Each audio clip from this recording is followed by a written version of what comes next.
Devant les marches d'un grand palais de justice, le juge Armand Lambert, un homme que le pouvoir et la douleur avaient cloué à un fauteuil roulant, faisait face à son plus grand défi, pas à l'intérieur de la salle d'audience, mais là, sur le trottoir, lorsqu'un jeune garçon aux vêtements usés s'est approché et lui a dit avec un calme déconcertant « Libérez mon père de prison, et Dieu guérira votre fille paralysée. » Le juge a ri de la foi de l'enfant devant tout le monde, jusqu'à ce que son propre fauteuil roulant se brise soudainement en deux, et que le silence qui s'ensuivit pèse plus lourd que n'importe quel verdict qu'il ait jamais rendu.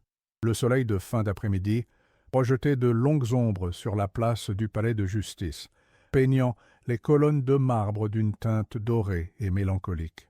L'air était encore vibrant des tensions de la journée, un mélange palpable de verdicts rendus, de destins scellés et de l'incessant murmure des avocats qui refaisaient le match sur les marches. C'était un royaume de pierre et de loi, et en son centre se trouvait le juge Armand Lambert, son roi incontesté. Mais ce royaume, qu'il gouvernait avec une poigne de fer, n'était qu'une façade. Un théâtre où il jouait le rôle d'un homme de contrôle absolu pour masquer le chaos qui dévorait sa propre vie. Aujourd'hui, il avait condamné un père de 3 enfants pour un vol à main armée. 10 ans ferme. Il avait prononcé la sentence sans la moindre inflexion dans la voix, son regard balayant l'accusé, puis sa famille en larmes, avec une indifférence glaciale. Pour le monde, c'était la justice dans sa forme la plus pure et la plus dure. Mais pour Armand, c'était une distraction, un moyen de canaliser la rage impuissante qui bouillonnait en lui depuis l'accident. Le souvenir était une cicatrice à vif dans son esprit, le crissement assourdissant des pneus sur l'asphalte mouillé, le fracas du verre qui explose, puis ce silence terrible, un silence absolu qui avait englouti les rires de sa fille, Cécile. Chaque soir, lorsqu'il rentrait dans sa grande maison vide, le véritable jugement commençait. Il n'y avait pas de jury, pas d'avocat, seulement le silence pesant de la chambre de Cécile. Elle était là, allongée dans son lit, son corps autrefois si plein de vie et de danse, maintenant prisonnier d'une immobilité cruelle. Son esprit était vif, ses yeux intelligents suivaient chacun de ses mouvements, mais ses membres refusaient d'obéir. C'était la sentence d'Armand. Une condamnation à perpétuité à regarder son propre échec, sa propre impuissance. Sa dureté au tribunal était née ce jour-là. Si le monde était injuste, chaotique et cruel, alors son tribunal serait un bastion d'ordre implacable. Il n'y aurait pas de pitié, car le destin ne lui en avait montré aucune. Son fauteuil roulant, une merveille de technologie faite de titane et de cuir noir, n'était pas un symbole de sa faiblesse, mais son trône. Il le manœuvrait avec une précision agressive, fendant la foule qui s'écartait sur son passage comme les eaux devant un prophète en colère. Les gens ne le regardaient pourtant pas avec pitié. Ils ne le toléraient pas. La peur, le respect, la crainte, oui, mais jamais la pitié. Son regard d'acier balaya les journalistes, ces vautours qui attendaient une phrase, une miette de sa pensée. Il leur offrit un rictus de mépris et continua sa progression. C'est alors qu'il le vit, ou plutôt qu'il le sentit, une perturbation dans le flux. Un obstacle qui ne cédait pas. Un jeune garçon se tenait sur son chemin. Il n'avait pas l'air d'un quémandeur ordinaire. Ses vêtements étaient usés, un jean trop court et un pull délavé, mais ils étaient propres. Ses chaussures étaient trouées, mais ses lacets étaient faits. Et puis il y avait son regard. Armand était habitué aux yeux des gens, suppliants, craintifs, haineux. Mais les yeux de ce garçon étaient différents. Ils étaient calmes, d'un calme désarmant, presque surnaturel. Il y avait une certitude dans ce regard, une absence totale de la peur qu'il inspirait habituellement.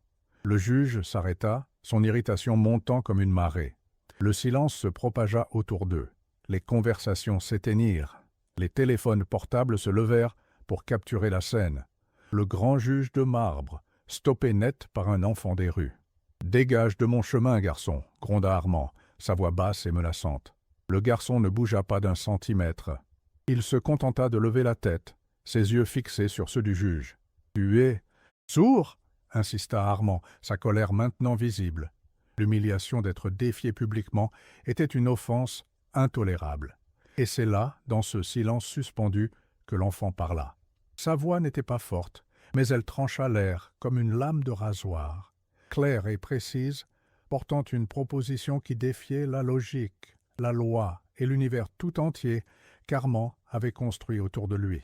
Une phrase qui frappa le juge non comme une supplication, mais comme un ultimatum divin. « Monsieur le juge, dit Léo, chaque mot pesé et chargé d'une conviction absolue, libérez mon père de prison, et Dieu guérira votre fille. » Pendant une seconde qui s'étira en une éternité, les mots de l'enfant restèrent suspendus dans l'air, défiant toute logique. « Libérez mon père de prison, et Dieu guérira votre fille. » Une seconde de silence total où le monde sembla retenir son souffle. Puis le choc sur le visage du juge Armand Lambert se brisa, remplacé par une vague de fureur si froide et si intense qu'elle aurait pu geler le soleil d'été. Qui était cet insecte? Qui était ce misérable avorton pour oser prononcer le nom de sa fille, pour invoquer le nom d'un dieu qui, pour Armand, était soit un monstre sadique, soit une fable pour les faibles. Un dieu qui était resté silencieux pendant que la colonne vertébrale de Cécile se brisait. Un rire sec et brutal s'échappa de la gorge du juge. Ce n'était pas un rire de joie, mais une explosion de mépris, un son horrible qui fit reculer les plus proches. Il pivota légèrement son fauteuil pour faire face à la foule, aux caméras, s'assurant que tout le monde était attentif. Il allait faire de ce moment une leçon. Une exécution publique de l'espoir. « Écoutez bien ça, lança-t-il, sa voix de magistrat portant sur toute la place. Voilà ce que nous avons aujourd'hui, un prophète des caniveaux, un messie en haillons qui vient de nous offrir des miracles. » Il se tourna de nouveau vers Léo, son regard le transperçant. « Alors dis-moi, garçon, la foi, est-ce qu'elle paie les avocats? Est-ce que la foi remplit un estomac vide? Est-ce qu'elle répare les os brisés ?» Chaque question était un coup de poignard, conçu pour saigner le garçon à blanc devant l'audience. « Mon garçon, j'ai passé ma vie à étudier les faits, les preuves, la dure et froide réalité, et tu oses venir ici, sur les marches de la loi, me parler de Dieu ?» Il cracha le mot comme un poison. « Tu penses vraiment que l'entité qui a créé l'univers s'intéresse à des marchés de bas étage? Tu crois qu'il échange la libération d'un criminel contre un miracle? C'est ça, ta vision du divin? Un commerçant de rue ?» La cruauté d'Armand était une arme affûtée. Il voulait voir le garçon pleurer. Il voulait le voir s'enfuir, brisé. Mais Léo restait immobile. Ses yeux clairs ne quittaient pas ceux du juge. Il n'y avait ni peur, ni larmes, ni même de la colère. Il y avait une sérénité troublante, une patience infinie qui rendait le juge encore plus furieux. Le silence de l'enfant était une forme de défi plus puissante que n'importe quelle insulte. Il absorbait la haine du juge sans vaciller, comme une terre sèche absorbe la pluie. « Tu ne dis rien ?» aboya Armand. « Tu n'as rien à répondre, c'est tout ce que ta foi t'inspire. » Le silence stupide. Exaspéré, vaincu par ce calme qu'il ne pouvait pas briser, le juge décida que la pièce était terminée. « Maintenant, disparais de ma vue avant que je ne t'accuse d'outrage à magistrat et que tu ne rejoignes ton père derrière les barreaux. » Avec un geste brusque et plein de rage, il fit pivoter son fauteuil roulant pour quitter la scène de son triomphe cruel. C'est à cet instant précis que le son se fit entendre. Ce n'était pas un grincement.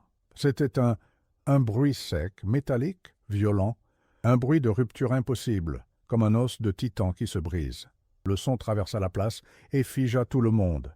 Armand le sentit plus qu'il ne l'entendit, une secousse abominable sous lui, une sensation de chute, le monde qui bascule. Son trône de titane, son symbole de pouvoir et de contrôle, venait de le trahir. La poutre de support principal, une pièce de métal conçue pour résister à une tonne de pression, s'était cisaillée en deux. Le fauteuil s'affaissa instantanément, se pliant sur lui-même dans un horrible gémissement de métal torturé. Le juge Lambert fut éjecté, projeté sur le côté et atterrit lourdement sur les dalles de pierre froide. Le puissant juge, l'homme qui faisait trembler les criminels, gisait maintenant sur le sol, emmêlé dans les débris tordus de sa propre arrogance. Les rires et les murmures s'étaient tus. Un silence de mort s'abattit sur la foule. Les flashs des appareils photo crépitèrent, non plus pour capturer son pouvoir, mais son humiliation la plus totale. Poussant sur ses coudes, le souffle coupé, Armand balaya la foule d'un regard paniqué. Son esprit refusait d'accepter. Une coïncidence, une faille matérielle. C'était la seule explication logique. Il chercha les yeux du garçon, la source de cette folie. Mais Léo avait disparu. Il s'était volatilisé dans la foule stupéfaite, comme s'il n'avait été qu'une illusion. Il ne restait que le fauteuil brisé, le silence assourdissant et une question terrifiante qui commençait à se former dans l'esprit du juge. Que venait-il de se passer? Le chaos explosa sur la place. Les gardes du corps d'Armand, sortis de nulle part, formèrent un mur humain autour de lui, le protégeant des flashs incessants des Aestinum. Appareil photo qui crépitait comme une volée d'insectes métalliques. Armand, toujours au sol, sentait les regards de la foule comme des brûlures sur sa peau. L'humiliation était un poison qui se répandait dans ses veines. Il n'était pas blessé, du moins pas physiquement. Quelques contusions, tout au plus, mais son orgueil, sa dignité, tout ce qui constituait son armure contre le monde, gisait en morceaux à côté des débris de son fauteuil. « Sortez-moi de lait » aboya-t-il, sa voix rauque. « Et trouvez-moi ce garçon !» Mais l'autorité habituelle avait disparu, remplacée par une note de panique à peine masquée. On l'aida à se relever, puis on le transporta presque jusqu'à sa berline noire, aux vitres teintées, laissant derrière eux l'épave de son trône, comme la carcasse d'un roi déchu.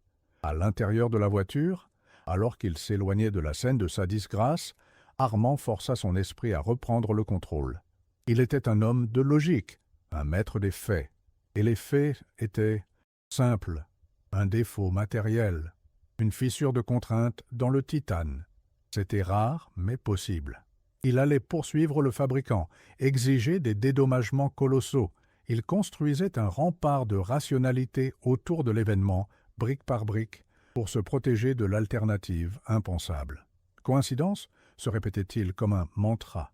Une coïncidence extraordinaire et malheureuse, mais l'image du visage calme de Léo, ses yeux qui ne s'y aiment pas, et le timing parfait de la rupture, tout cela revenait le hanter. Et cette façon dont le garçon s'était volatilisé, c'était ça, le détail qui rongeait sa logique. On ne disparaît pas comme ça. Quand il arriva chez lui, la grande maison silencieuse lui parut soudainement sinistre. Il se transféra dans son fauteuil de secours, un modèle standard, froid et clinique, qui lui donnait l'impression d'être un patient, un invalide, plus un roi. Il se dirigea vers la chambre de Cécile. Elle était réveillée, allongée dans son lit, et ses grands yeux clairs, si semblables aux siens, étaient remplis de questions silencieuses. Il tenta de sourire, de la rassurer. « Juste un petit problème avec mon fauteuil, ma chérie. Rien de grave. » Mais elle était trop intelligente, trop connectée à lui. Elle sentit le tremblement dans son calme forcé, la fissure dans sa façade. Il vit dans ses yeux qu'elle savait qu'il mentait. Et ce regard-là fut plus douloureux que la chute elle-même. Plus tard, cette nuit-là, Armand était dans son bureau, entouré de ses livres de droit, ses monuments à la raison. Il essayait de travailler sur un dossier, mais les mots dansaient sur la page. Il ne voyait que le regard du garçon. Soudain, un cri déchira le silence de la maison. Un cri venu de la chambre de Cécile. Il se précipita, son cœur battant à tout rompre. Elle était en proie à un cauchemar violent, comme elle n'en avait pas eu depuis des années. Son visage était crispé par la terreur, sa tête se balançait d'un côté à l'autre, sur l'oreiller. Et puis elle cria un nom qui n'était pas le sien. Un nom qu'Armand reconnut vaguement, une note de bas de page dans la tragédie de sa vie. « Thomas! Non, Thomas !» Le nom le frappa avec la force d'un poing en pleine poitrine. Thomas. Le nom de famille du garçon était Martin. Thomas Martin, le chauffeur du camion, le père de Léo, l'homme qu'il avait envoyé en prison. La forteresse de la rationalité s'effondra en un instant, réduite en poussière. Ce n'était plus une coïncidence. C'était une connexion, un lien horrible, illogique, entre sa sentence au tribunal, le garçon sur les marches, son fauteuil brisé et maintenant la terreur nocturne de sa propre fille. Le monde logique et ordonné qu'il vénérait venait de le trahir de la manière la plus cruelle qui soit. En un instant, l'arrogance du juge se mua en un désespoir brut de père. Il n'était plus un homme de loi cherchant l'ordre, mais un homme terrifié par des forces qu'il ne comprenait pas. Il retourna à son bureau d'un pas chancelant. Il ouvrit le dossier de Thomas Martin sur son ordinateur, fixant la photo d'identité de l'homme qu'il avait condamné. Puis il saisit son téléphone. Il n'appela pas la police. Il appela son enquêteur privé, un homme spécialisé dans les affaires délicates. Sa voix était méconnaissable, dépouillée de toute sa superbe. Ce n'était plus un ordre, mais une supplique. « Trouvez-le, je me fiche du prix, je me fiche des moyens. Trouvez ce garçon, trouvez Léo Martin et sa famille immédiatement. » Le chapitre de sa vie contrôlée venait de se fermer. Seul dans l'obscurité de son bureau, éclairé uniquement par la lueur de l'écran affichant le visage de l'homme qu'il avait injustement emprisonné, le juge Armand Lambert sentit une émotion qu'il n'avait pas connue depuis longtemps. Pour la première fois depuis l'accident, il avait peur. Une peur véritable et profonde. La peur est un puissant motivateur. En moins de 24 heures, l'enquêteur privé d'Armand avait retrouvé la famille Martin. L'adresse arriva par un message crypté. Un appartement dans un immeuble décrépit de la banlieue Est. Un de ces quartiers qu'Armand ne voyait habituellement que dans les dossiers criminels. Pendant un long moment, il fixa l'adresse sur son écran. Une partie de lui, la partie juge, la partie logique, voulait envoyer son homme pour convoquer le garçon. Mais une autre partie, plus profonde, la partie père terrorisé, savait qu'il devait y aller lui-même. C'était un pèlerinage qu'il devait faire, un voyage hors de sa tour d'ivoire vers l'épicentre de la vérité qu'il redoutait tant.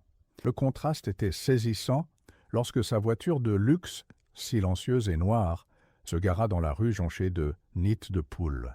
Les bâtiments semblaient fatigués, leurs façades grises et tachées par la pollution. Une odeur de béton humide et de pauvreté flottait dans l'air. Armand, dans son fauteuil roulant de secours, se sentait comme un extraterrestre, un prédateur dans un écosystème qui n'était pas le sien. Il trouva l'entrée de l'immeuble, puis l'appartement 4B. La porte était vieille, la peinture écaillée. Il leva la main pour frapper, mais hésita. Derrière cette porte se trouvait une réponse, et il n'était plus sûr de vouloir l'entendre. Finalement, il frappa. 3 coups secs et autoritaires.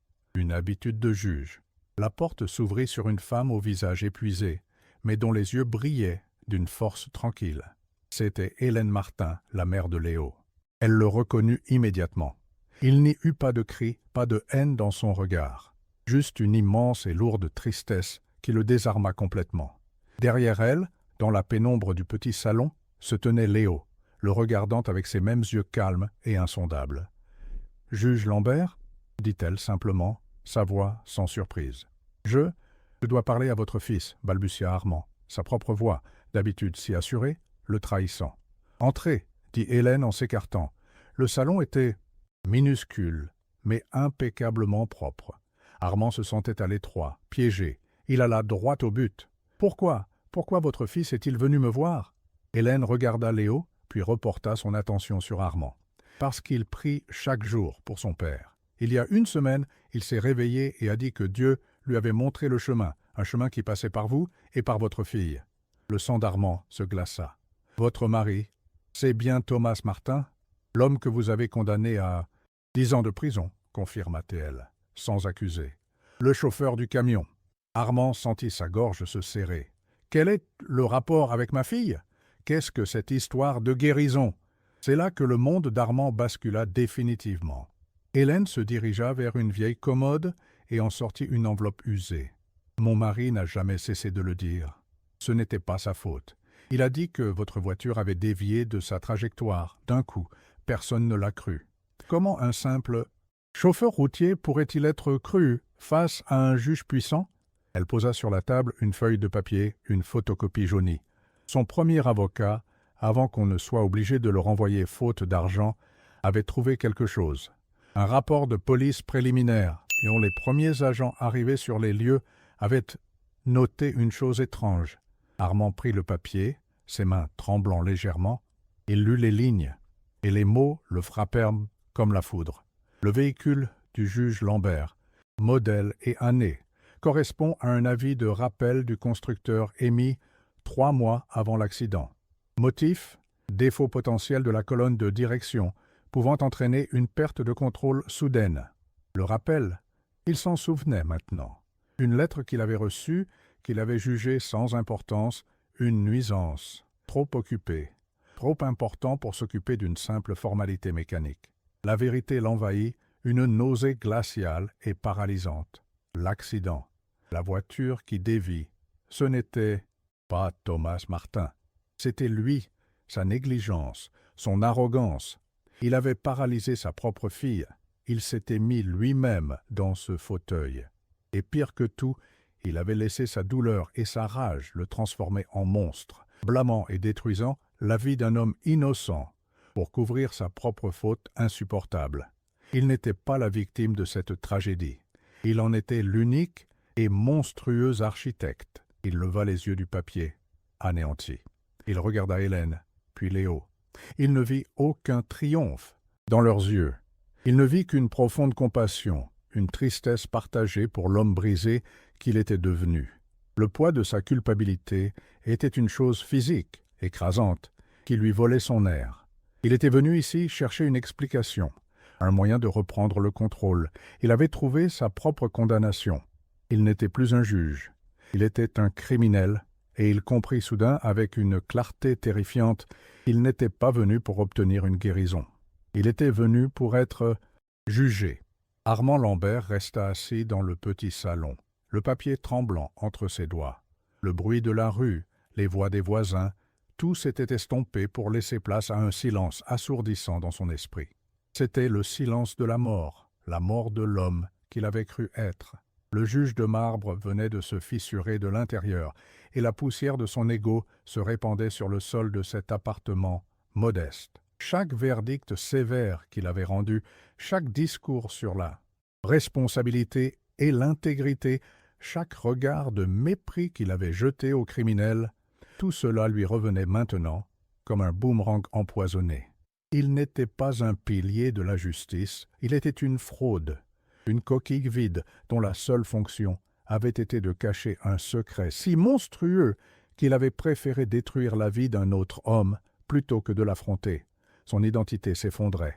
Il revit les visages de tous les accusés qu'il avait condamnés, et pour la première fois, il se demanda combien d'entre eux avaient une histoire, une vérité qu'il avait refusé d'entendre, trop aveuglé par sa propre douleur et sa propre justice rigide. Il avait utilisé la loi non pas comme un instrument de vérité, mais comme un bouclier pour se protéger de sa propre culpabilité. Et ce bouclier venait de voler en éclats, le laissant nu, exposé et monstrueux à ses propres yeux. La haine de soi, une émotion qu'il n'avait jamais laissé remonter à la surface, l'envahit comme une marée. Noir le suffocant. Après ce qui sembla une éternité, il réussit à articuler un mot. Sa voix était rauque, brisée, celle d'un vieil homme. Il ne regarda pas Hélène, qui se tenait à l'écart, avec une dignité silencieuse. Il regarda l'enfant. Il regarda Léo. Pourquoi? La question n'était pas « pourquoi moi ?» Ce n'était plus une question de victime. C'était une question de criminel face à une grâce incompréhensible. Pourquoi? Ne me détestez-vous pas? Pourquoi m'aider? Je mérite votre haine. Je mérite que vous me crachiez au visage. Il voulait qu'on le punisse. Il avait besoin du jugement qu'il avait si longtemps infligé aux autres. Léo fit un pas en avant. Il n'y avait aucune trace de la satisfaction de la vengeance dans son regard. Seulement une sagesse qui semblait bien trop grande pour son jeune âge. « Parce que la haine ne guérit personne, monsieur, » dit-il doucement. Puis il prononça les mots qui allaient devenir la nouvelle loi d'Armand. Une loi non pas gravée dans la pierre, mais dans le cœur. Mon père m'a toujours appris que la vraie justice, ce n'est pas de punir, c'est de réparer ce qui est cassé. Léo leva les yeux vers Armand, et pour la première fois, le juge ne vit pas un enfant, mais un guide. « Vous pouvez encore réparer ça, monsieur le juge? Réparer ce qui est cassé. » La phrase résonna dans le crâne d'Armand. Elle ne parlait pas de culpabilité ou de punition. Elle parlait d'action, de reconstruction. C'était un concept actif, une voie possible, dans les ténèbres de son désespoir. C'était la première lueur d'espoir qu'il voyait depuis l'accident, une lueur fragile, mais réelle. La foi simple de cet enfant lui présentait une forme de justice, radicalement différente de la sienne, une justice basée non pas sur la rétribution, mais sur la restauration. Et c'était un défi direct à tout ce qu'il avait jamais cru. Il quitta l'appartement comme un somnambule, sans un mot de plus. Le trajet du retour fut un flou. Il ne voyait plus la pauvreté du quartier, il voyait des vies humaines, complexes et fragiles. En arrivant devant sa grande maison froide, il eut l'impression de rentrer dans un mausolée qu'il avait construit pour sa propre âme morte. Il alla dans son bureau. Les rangées de livres de droit, autrefois sa fierté, semblaient maintenant se moquer de lui. Des volumes entiers consacrés à une justice qu'il avait personnellement souillée.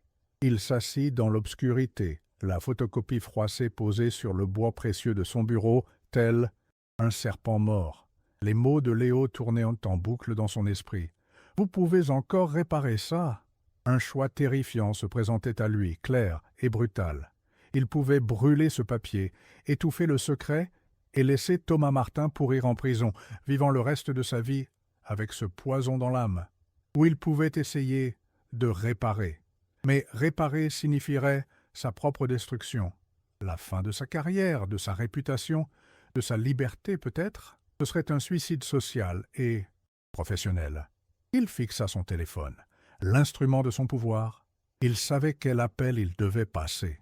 Un appel qui serait à la fois un acte d'autodestruction et, peut-être, son unique et misérable chance de salut. La nuit fut un champ de bataille. Armand ne dormit pas. Assis dans son bureau, il était en guerre contre lui-même. Une partie de lui, l'instinct de survie, le prédateur qui avait régné au sommet de la chaîne alimentaire judiciaire pendant des décennies, hurlait à la trahison. Il lui présentait la liste de tout ce qu'il allait perdre, sa réputation, construite sur un mensonge mais réel à ses yeux, sa fortune, sa liberté, le respect craintif qu'il inspirait. Cet instinct lui soufflait des solutions faciles, des arrangements. « Donne-leur de l'argent », murmurait le serpent, « beaucoup d'argent, assez pour qu'ils disparaissent. Personne ne saura jamais. » C'était la voie de la lâcheté, la voie qu'il aurait choisie sans hésiter il y a 3 jours à peine. Mais une autre voix, faible au début puis de plus en plus forte, la voix de sa conscience nouvellement réveillée par les yeux d'un enfant, lui répondait que l'argent était une insulte. L'argent ne pouvait pas réparer ce qui est cassé. Seule la vérité le pouvait. Il comprit vite que le problème était plus grand que sa simple confession.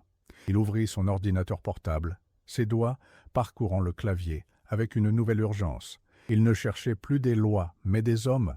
Il fit des recherches sur le procureur de l'affaire Thomas Martin, un certain Victor Morel. Les résultats le glacèrent. Morel n'était plus procureur.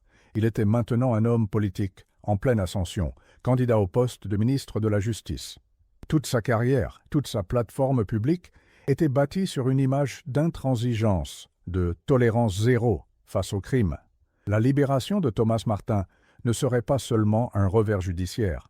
Ce serait un missile qui pulvériserait sa carrière politique. Morel avait été son complice silencieux, celui qui avait accepté, sans poser de questions, de perdre le rapport de police préliminaire. Il avait tout à perdre, et Armand savait que des hommes comme Morel ne perdaient jamais gracieusement. Pour tester les eaux, Armand passa un appel prudent à un ancien contact au barreau, posant des questions hypothétiques sur la réouverture d'un dossier classé. L'écho lui revint plus vite et plus brutalement qu'il ne l'aurait imaginé. Quelques heures plus tard, son téléphone privé sonna. Un numéro qu'il n'avait pas vu depuis des années. C'était Victor Morel. Sa voix était mielleuse, faussement amicale. Il dit avoir entendu des rumeurs sur l'intérêt renouvelé d'Armand pour une vieille affaire sans importance. Puis, le venin. « Armand, nous sommes de vieux amis, » dit Morel. « Je vous conseille de laisser le passé où il est. Pensez à votre héritage. Et pensez à votre fille. Ce serait une telle tragédie si la paix de cette pauvre enfant était perturbée par un scandale inutile. » La menace était claire, chirurgicale, et ciblait son unique point faible. Morel ne le laisserait pas simplement avouer, il le détruirait, et il utiliserait Cécile comme arme. La véritable nature de l'épreuve venait de se révéler. Ce n'était plus un choix entre la honte et le secret. C'était un choix entre le silence et le danger. L'argent était inutile. Son pouvoir de juge était obsolète.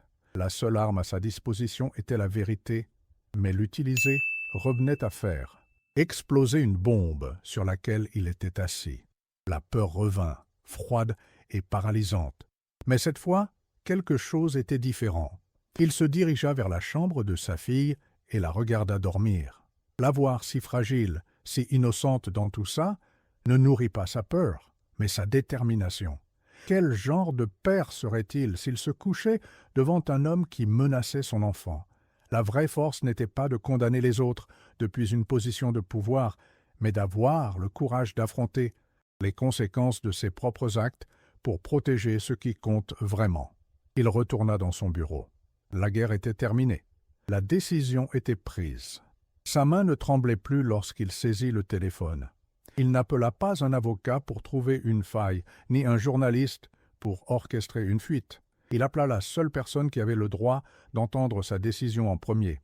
Il composa le numéro de l'appartement modeste de la banlieue Est. Hélène Martin décrocha. « Madame Martin !» dit-il, sa voix grave, stable pour la première fois depuis des jours. « Ici le juge Lambert.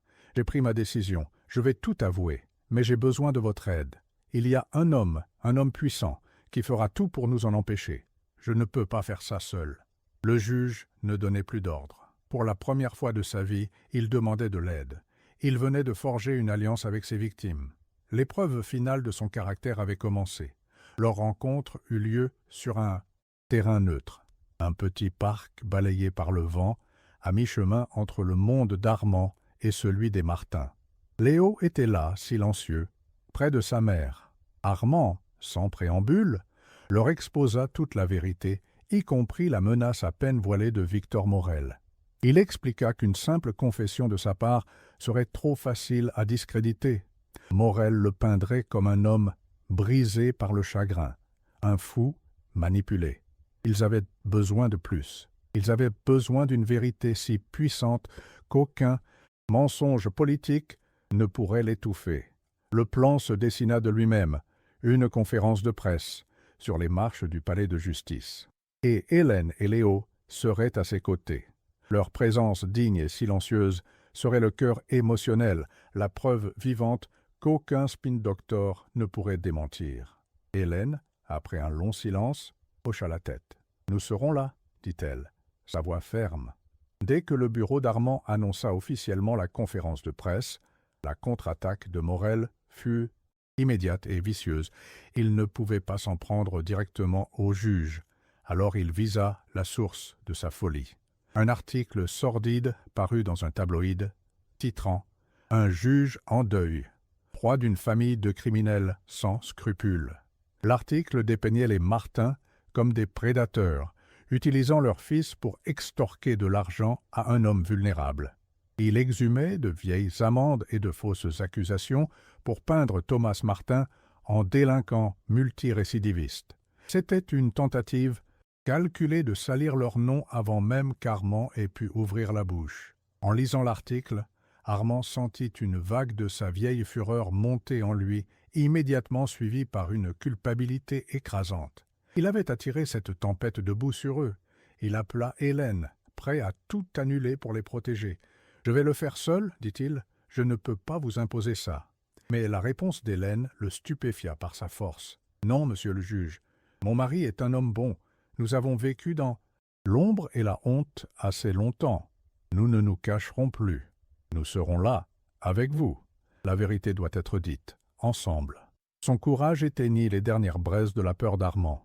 Le jour de la conférence de presse, une foule de journalistes s'était rassemblée sur les marches du palais de justice, à l'endroit exact où tout avait commencé. L'air était électrique, chargé d'anticipation. Armand se dirigea vers le podium, Hélène et Léo marchant à ses côtés. Il n'était plus le juge de marbre. Son visage n'exprimait plus l'arrogance, mais le poids solennel de la vérité qu'il s'apprêtait à déchaîner. Il prit une profonde inspiration et commença à parler. « Il y a quelques jours, sur ces mêmes marches, j'ai commis une grave injustice. » Sa voix résonna, claire et forte. Il ne commença pas par des excuses, mais par des faits. Il raconta la proposition de Léo et la façon cruelle dont il l'avait publiquement ridiculisé. Puis il brandit la photocopie du rapport de police. « Ce papier est la preuve de mon premier crime, la négligence. » Il avoua tout. L'avis de rappel ignoré, sa responsabilité totale dans l'accident qui avait détruit 4 vies, à commencer par celle de sa propre famille. La foule écoutait, stupéfaite. Mais ce crime, continua-t-il, sa voix se brisant légèrement, n'était rien comparé à celui qui a suivi. Il décrivit comment, rongé par la culpabilité et la douleur, il avait conspiré pour faire accuser un homme innocent, et il nomma son complice. Avec l'aide du procureur de l'époque, M. Victor Morel, j'ai délibérément étouffé cette preuve et envoyé Thomas Martin en prison pour un crime qu'il n'a pas commis. Il se tourna vers Hélène et Léo. Cette famille ne m'a pas manipulé. Ils m'ont offert une grâce que je ne méritais absolument pas. Ils m'ont montré le chemin vers une vérité que j'étais trop lâche pour affronter seul. Il marqua une dernière pause, regardant la foule, les caméras, le monde qu'il avait autrefois craint et respecté. Pour ces crimes, je ne demande aucun pardon. J'annonce ma démission immédiate de mes fonctions de juge, et à la fin de cette déclaration, je me rendrai aux autorités pour faire face aux conséquences pénales de mes actes. Il avait tout fait exploser. Sa vie, son héritage, son avenir. Il avait tout sacrifié sur l'autel de la vérité. Un silence de mort plana une seconde, avant que le chaos des questions et des flashs n'éclate. Ses gardes du corps s'approchèrent, non pas pour le conduire à sa voiture, mais vers 2 officiers de police qui attendaient discrètement. Alors qu'on l'emmenait, son regard croisa celui de Léo. Pour la première fois, le garçon sourit. Un sourire doux, paisible, libérateur. En sacrifiant sa liberté, son pouvoir et son orgueil, Armand sentit un poids qu'il portait depuis des années s'envoler de son âme. Il n'était plus un juge, plus un homme de pouvoir. Il était juste un homme qui, enfin, avait fait ce qui était juste. Et pour la première fois depuis une éternité, il se sentit libre. Pendant que l'empire d'Armand Lambert s'effondrait, un autre homme retrouvait la lumière du jour. À des centaines de kilomètres de là, les lourdes portes d'une prison grincèrent en s'ouvrant. Thomas Martin, les épaules voûtées par des années d'injustice, fit un pas hésitant à l'extérieur. Le soleil, après tant de temps passé dans l'ombre, lui parut étranger, presque agressif. Il cligna des yeux, son regard balayant la petite foule de famille qui attendait. Et puis il les vit, Hélène et Léo. Le temps s'arrêta. Il marcha, puis se mit à courir, et ils se retrouvèrent dans une étreinte silencieuse et tremblante. Il n'y eut pas de grand discours, juste le contact d'une famille enfin réunie. Les larmes de Thomas n'étaient pas seulement pour le temps perdu, mais aussi pour la foi inébranlable de son fils, une foi qui avait déplacé des montagnes de mensonges. La première réparation était accomplie. Pendant ce temps, Armand était dans sa propre prison, une prison dorée. En attendant son procès, il avait été placé en résidence surveillée. La grande maison, autrefois un symbole de son pouvoir, était maintenant son lieu de confinement. Le téléphone ne sonnait plus. Les hommes puissants qui le flattaient autrefois l'avaient abandonné. Le scandale Morel faisait la une de tous les journaux. La carrière du politicien était en ruine. Mais rien de tout cela n'importait à Armand. Il y avait une dernière confession à faire, la plus difficile de toutes. Il entra dans la chambre de Cécile. La télévision était allumée, montrant des images de sa propre conférence de presse. Il l'éteignit doucement. Il s'assit près de son lit, dans le fauteuil de visiteur, et non dans le sien. Il prit la main fine et immobile de sa fille dans la sienne. « Ma chérie, » commença-t-il, sa voix basse et fragile, « il faut que je te dise la vérité, pas celle des journaux, la mienne. » Et il lui raconta tout, sans rien omettre, sans se chercher la moindre excuse. Il lui parla de l'avis de rappel qu'il avait jeté à la poubelle par arrogance. Il lui décrivit sa propre lâcheté, comment il avait laissé la douleur et la rage le consumer au point de blâmer un innocent. Il lui expliqua que chaque jour de sa vie depuis l'accident avait été un mensonge, une fuite en avant pour ne pas affronter le fait qu'il était le seul et unique responsable de leur malheur. Les larmes coulaient librement sur ses joues, des larmes qu'il avait retenues pendant des années. Il n'était plus le juge de marbre. Il n'était qu'un père brisé, demandant l'absolution à son propre enfant. « Je suis tellement désolé, Cécile, » sanglota-t-il, son front posé sur leurs mains jointes. « Peux-tu un jour me pardonner ?» C'est à cet instant, au sommet de sa vulnérabilité, qu'il sentit quelque chose, une pression, faible, à peine perceptible, mais réelle. Il releva la tête. Les yeux de Cécile étaient pleins de larmes, mais elles coulaient sans bruit, chargées d'un amour qui n'avait jamais faibli. Et elle serrait sa main, lentement, avec une force qu'il ne lui connaissait plus, elle serrait sa main. Son regard descendit le long du lit vers ses pieds cachés sous la couverture. Il vit un mouvement, un tressaillement. L'orteil de sa fille venait de bouger, puis un autre. Ce n'était pas un miracle spectaculaire. Elle ne s'était pas levée d'un bond. C'était une chose infiniment plus précieuse. C'était un murmure de vie, une étincelle dans les cendres, un signal électrique reprenant un chemin nerveux qu'on croyait mort à jamais. La joie qu'il ressentit n'était pas triomphante, c'était une gratitude humble et écrasante. Il comprit alors la nature du miracle. Ce n'était pas une récompense transactionnelle, ce n'était pas un acte, une guérison, c'était une conséquence naturelle. En purgeant son âme du poison du mensonge, en se réconciliant avec la vérité, il avait créé les conditions pour que la propre force vitale de Cécile puisse recommencer à se battre. Le miracle n'était pas la guérison elle-même, mais la restauration de l'espoir. Il regarda ses propres jambes inutiles, son fauteuil roulant qui l'attendait. L'amertume avait disparu. Le fauteuil n'était plus une prison, plus un symbole de son échec. C'était simplement une conséquence, une pénitence juste qu'il pouvait maintenant accepter avec une paix profonde. La guérison de son âme était le véritable miracle. Plus tard, un médecin examina Cécile, alternant entre le scepticisme et l'émerveillement. Il ne pouvait pas l'expliquer, un retour de fonction nerveuse spontanée. « Le chemin sera long, dit-il, très long, mais avec une thérapie intensive, il y a maintenant une chance. » Le chapitre se termina sur Armand, tenant la main de sa fille, la regardant remuer ses orteils encore et encore. Il avait perdu le pouvoir, la réputation et la liberté.